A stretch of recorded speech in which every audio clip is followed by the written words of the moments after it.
সূর্যের সবচেয়ে কাছাকাছি পৌঁছানোর মাইল ফলক ছুঁয়েছে নাসার মহাকাশযান পার্কার সোলার প্রব। মহাকাশযানটি সফলভাবে অতিক্রম করেছে সূর্যকে, যা গড়েছে নতুন ইতিহাস। ব্রিটিশ গণমাধ্যম বিবিসি জানিয়েছে, গত কয়েকদিন ধরে যোগাযোগহীন ছিল মহাকাশযানটি। এরপর ২৬ ডিসেম্বর রাতে একটি সংকেত পাঠিয়েছে পার্কার সোলার প্রব। এরপরই কাটে বিজ্ঞানীদের রুদ্ধশ্বাস অপেক্ষা। সূর্যের কাছাকাছি থাকা অবস্থায় পার্কার সোলার প্রবকে উচ্চ তাপমাত্রা এবং ভয়াবহ বিকিরণ সহ্য করতে হয়েছে। নাসা জানিয়েছে, মহাকাশযানটি নিরাপদ আছে এবং স্বাভাবিকভাবে কাজ করছে। পৃথিবীর পাঠানো কোনো মহাকাশযান হিসেবে সবচেয়ে কাছাকাছি থাকা অবস্থায় এটি সূর্য থেকে মাত্র ৩৮ লাখ মাইল দূরে ছিল।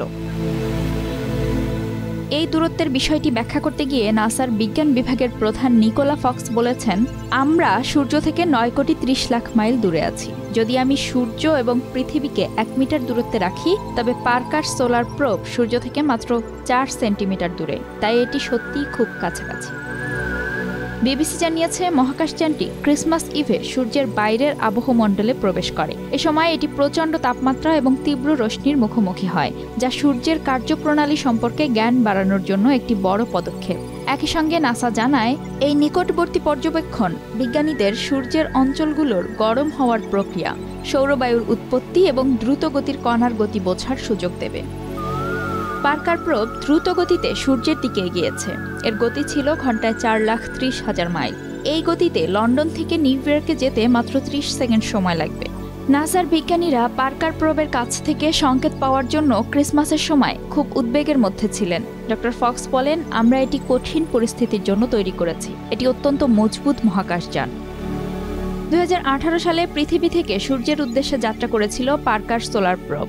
ইতোমধ্যেই এটি ২১ বার সূর্যকে প্রদক্ষিণ করেছে। কিন্তু ক্রিসমাস ইভের এই সফরটি ছিল সূর্যের সবচেয়ে কাছাকাছি যাওয়ার নতুন রেকর্ড। সূর্যের সবচেয়ে কাছাকাছি যেতে মহাকাশযানটি প্রায় ৯৮০ ডিগ্রি সেলসিয়াস তাপমাত্রা সহ্য করেছে, আর এটিকে বিকিরণ থেকে সুরক্ষিত রেখেছে এর ১১.৫ সেন্টিমিটার পুরু কার্বন কম্পোজিট ঢাল। এই মিশনের অন্যতম উদ্দেশ্য ছিল সূর্যের করোনার উষ্ণতা রহস্য উদ্ঘাটন করা।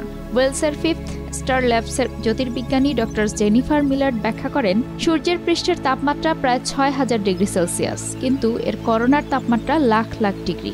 কেন এমনটি হচ্ছে তা আমরা এখনও জানি না। বলা হচ্ছে, মিশনটি বিজ্ঞানীদের সূর্য থেকে নির্গত সৌরবায়ুর গঠন এবং প্রভাব বোঝার সুযোগ করে দেবে।